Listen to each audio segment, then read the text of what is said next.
Bienvenidos a la edición de mayo de Enfermedades del Colon y el Recto.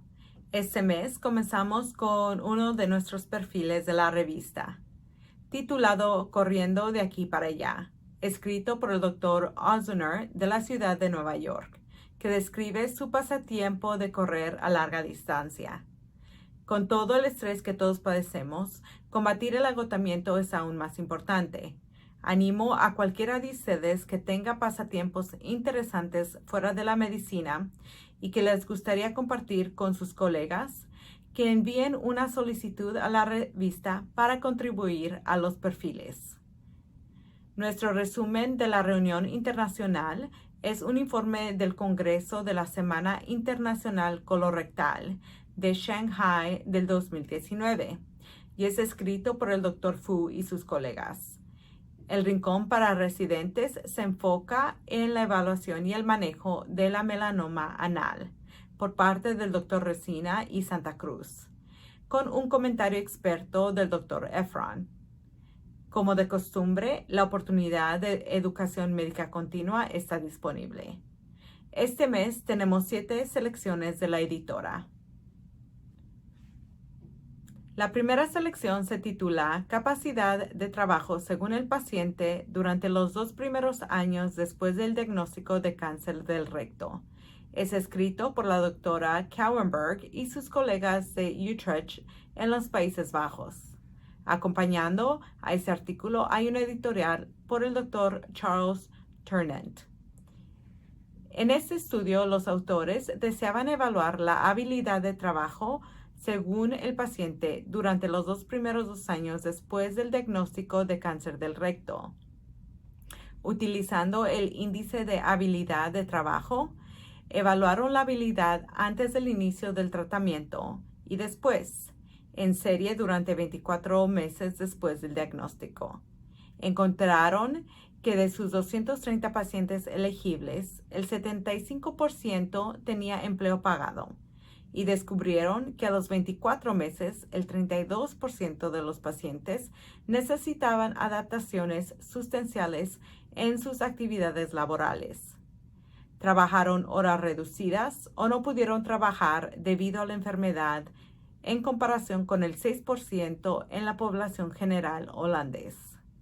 Nuestra segunda selección de la editora se titula Pacientes frágiles sometidos a colectomías robóticas por cáncer del colon aumentó las tasas de complicaciones en comparación con las cirugías abiertas o laparoscópica. Este es escrito por el Dr. Lowe y sus colegas de la Universidad de Johns Hopkins. En este estudio, los autores utilizaron la base de datos del Programa Nacional de Mejora de la Calidad Quirúrgica del Colegio Americano de Cirujanos. Y aunque los accesos quirúrgicos mínimamente invasivos han disminuido las complicaciones postoperatorias, los autores, al considerar los efectos de la interacción entre el acceso quirúrgico y la fragilidad, encontraron que los pacientes más débiles que se someten a cirugía robótica para el cáncer del colon primario tenían más probabilidades de desarrollar complicaciones mayores, en comparación con pacientes sometidos a cirugía abierta. Este es un estudio muy interesante. Nuestra tercera selección de la editora se titula Resultados oncológicos y costos hospitalarios del tratamiento en pacientes con cáncer rectal. Póliza de vigilancia y espera y tratamiento quirúrgico estándar. Este es escrito por el Dr. Hopkins y sus colegas de Maastricht en los Países Bajos. En este estudio, los autores informaron sobre los resultados oncológicos y los costos hospitalarios de los pacientes con cáncer rectal, que tuvieron una respuesta completa después de quimorradiación o una respuesta incompleta. Los pacientes con respuesta completa fueron tratados con un enfoque de observar y esperar, y los pacientes con respuesta incompleta con una cirugía de excisión mesorrectal total. Tenían 292 pacientes, 105 de ellos en el grupo de observación y espera, y 187 en el grupo de excisión. Informaron que los resultados oncológicos fueron buenos en ambos grupos. Los costos hospitalarios promedio durante los primeros 2 años en el grupo de observación y espera fueron de aproximadamente 6.700 euros y el grupo de excisión tuvo un costo hospitalario promedio de aproximadamente 17.000 euros. Concluyen en base a los resultados de este estudio con su estrategia de tratamiento actual, utilizando la observación y espera para la respuesta completa y la excisión para la respuesta incompleta.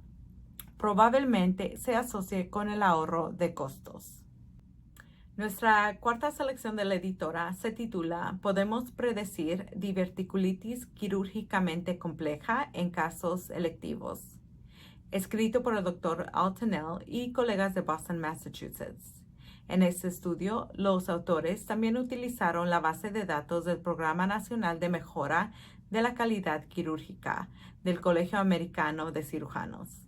Aquí querían determinar los factores de riesgo de diverticulitis compleja persistente en el momento de la cirugía electiva y caracterizar los resultados en esta población de pacientes. Descubrieron que los pacientes con diverticulitis compleja eran mayores, tenían un peor estado funcional, más comorbilidades y un índice de comorbilidad de Charlson más alto. Pensaron que la diverticulitis compleja podría ser un reflejo de un paciente complicado, que sugiere que los pacientes complicados deben tener diferentes algoritmos de tratamiento en el momento de su presentación inicial. Nuestra quinta selección de la editora se titula Hemorroidectomía mínima abierta versus desarterialización hemorroidal transanal. El efecto sobre los síntomas, un ensayo controlado aleatorizado abierto, del Dr. Roervik y colegas de Dinamarca y Noruega.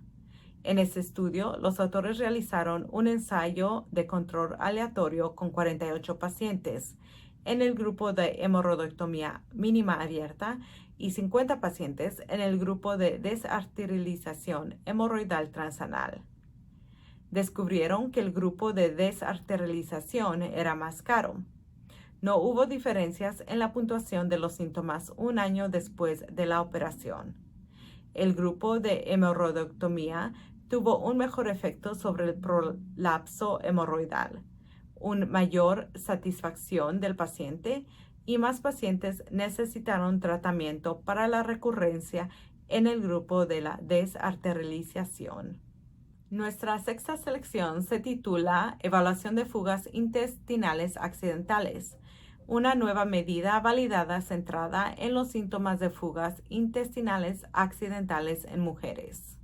Este es escrito por la doctora Rogers y colegas en nombre del Instituto Nacional de Salud Infantil y Desarrollo Humano, Trastornos de Piso Pélvico. En este estudio, los autores querían crear una medida válida de los síntomas de incontinencia fecal accidental utilizando un marco que incluye el tipo de incontinencia, la gravedad y la molestia, igual que los síntomas intestinales auxiliares.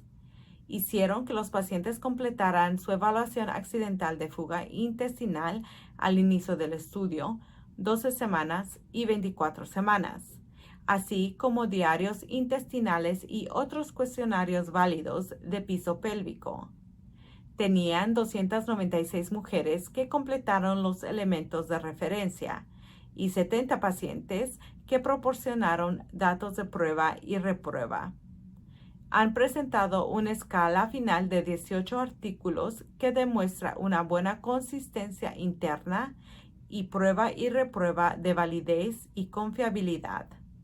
Llegaron a la conclusión de que su instrumento de evaluación de fuga intestinal accidental era confiable y era una medida centrada en el paciente con buenas propiedades de validez y mejora la medida disponible actualmente por dominios importantes de predictibilidad, conciencia, control, vaciado e incomodidad. Nuestra última selección de la editora es una revisión del estado actual titulada Revisión sistemática y metaanálisis sobre los hallazgos del cáncer colorectal en la evaluación del colon después de una diverticulitis aguda, confirmada por tomografía. Es escrito por el Dr. Koo y sus colegas de Singapur. En este estudio, los autores evaluaron 30 estudios para determinar el papel que juega la evaluación del colon de rutina después de la diverticulitis aguda probada por tomografía. Determinaron que el riesgo de cáncer en casos con diverticulitis no complicada fue el 1.2%, en comparación con el 6% en casos de diverticulitis complicada. Y determinaron que el riesgo de cáncer era mayor en pacientes con edad avanzada y diverticulitis complicada. Tenemos mucho más contenido bueno en la revista de este mes y lo invitamos a que la lean. Gracias por su atención y nos vemos pronto.